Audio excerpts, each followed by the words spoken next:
आज हम आपको आपके मनपसंद चैनल पर कक्षा 9 सामाजिक विज्ञान के समकालीन भारत भाग 1 एनसीईआरटी पाठ्यपुस्तक के अध्याय 3 अपवाह ड्रेनेज के बारे में शेष भौगोलिक जानकारी देने जा रहे हैं।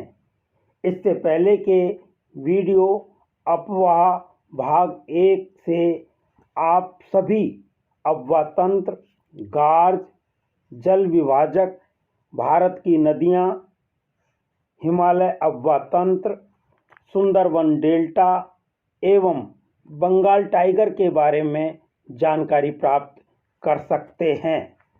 इस स्लाइड में हम इन प्रायद्वीपीय नदियों के बारे में जानेंगे। दर्शाए गए मानचित्र में प्रायद्वीपीय नदियाँ जिनमें जल विभाजक का निर्माण पश्चिमी घाट द्वारा होता है, ये नदियाँ अपने मुहाने पर डेल्टा का निर्माण करती हुई बंगाल की खाड़ी में गिरती हैं। नर्मदा व तापी दो ही नदियाँ हैं जो पश्चिम की तरफ बहती हुई जवारनद मुख एस्चुरी का निर्माण करती हुई अरब सागर में गिरती हैं। नर्मदा द्रोणी, इसका उद्गम मध्य प्रदेश में अमरकंटक पहाड़ी के निकट है। जबलपुर के निकट संगमरमर की सैलों में यह नदी गहरे गार्ज से बहते हुए धुआंधार जलप्रपात का निर्माण करती हैं। नर्मदा नदी के संरक्षण के लिए मध्य प्रदेश सरकार द्वारा नमामि देवी नर्मदे नाम की एक योजना भी आरंभ की है। तापी द्रोणी, इसका उद्गम मध्य प्रदेश के बैतूल जिले में सतपुड़ा की श्रृंखलाओं में है। इस नदी की द्रोणी मध्य प्रदेश, गुजरात तथा महाराष्ट्र राज्य में है। यह भी नर्मदा के समानांतर एक भ्रंश घाटी में बहती हुई अरब सागर में गिरती है। गोदावरी द्रोणी सबसे बड़ी प्रायद्वीपीय नदी है।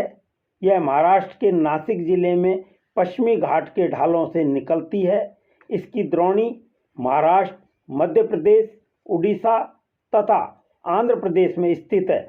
बड़े आकार और विस्तार के कारण इसे दक्षिण गंगा के नाम से भी जाना जाता है। महानदी द्रोणी का उद्गम छत्तीसगढ़ की उच्च भूमि से है। इस नदी की लंबाई 860 किलोमीटर है। इसकी अपवाह द्रोणी महाराष्ट्र, छत्तीसगढ़, झारखंड तथा उड़ीसा में है।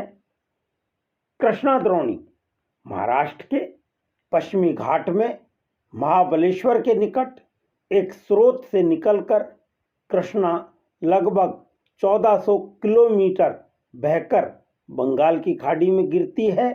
इसकी द्रोणी महाराष्ट्र, कर्नाटक तथा आंध्र प्रदेश में फैली हुई है। कावेरी द्रोणी की बात करें तो कावेरी पश्चिमी घाट के ब्रह्मगिरी श्रृंखला से निकलती है तथा तमिलनाडु में कुडलूर के दक्षिण में बंगाल की खाड़ी में मिल जाती है। इसकी द्रोणी तमिलनाडु, केरल तथा कर्नाटक में विस्तृत है। भारत का दूसरा सबसे बड़ा जलप्रपात शिव समुद्रम यही नदी बनाती है। इस प्रपात द्वारा मैसूर, बेंगलोर तथा कोलार स्वर्ण क्षेत्र को विद्युत प्रदान की जाती है। हम कहें नदियों का अर्थव्यवस्था में महत्व। हमारे लिए नदियों का अर्थव्यवस्था में अत्यधिक महत्व है।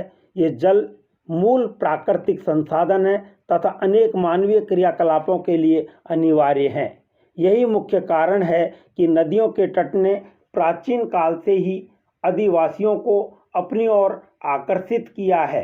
भारत जैसे देश के लिए तो नदियों का महत्व और भी अधिक हो जाता है, जहाँ की अधिकांश जनसंख्या जीविका के लिए कृषि पर निर्भर है। वहाँ सिंचाई, नौ संचालन, जल विद्युत निर्माण में नदियों का बहुत अधिक महत्व है और यह रोजगार भी प्रदान करती हैं। अगला पॉइंट है राष्ट्रीय नदी संरक्षण योजना NRCP। देश में नदी सफाई कार्यक्रम का शुभारंभ 1985 में गंगा एक्शन प्लान GAP के साथ आरंभ हुआ। वर्ष 1995 में राष्ट्रीय नदी संरक्षण योजना NRCP के तहत अन्य नदियों को जोड़ने के लिए गंगा नदी कार्य योजना का विस्तार किया गया। नदियां देश में जल का प्रमुख स्रोत हैं।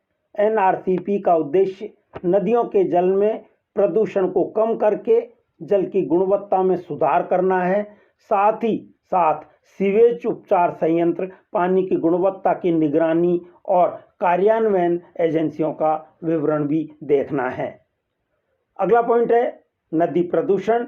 नदी जल की घरेलू, औद्योगिक तथा कृषि में बढ़ती मांग के कारण इसकी गुणवत्ता प्रभावित हुई है। इसके परिणाम स्वरूप नदियों से अधिक जल की निकासी होती है तथा इनका आयतन घटता जाता है। दूसरी ओर उद्योगों का प्रदूषण तथा अपरिष्कृत कचरे नदी में मिलते रहते हैं। यह केवल जल की गुणवत्ता को ही नहीं बल्कि नदी के स्वतः स्वच्छीकरण की क्षमता को भी प्रभावित करता है।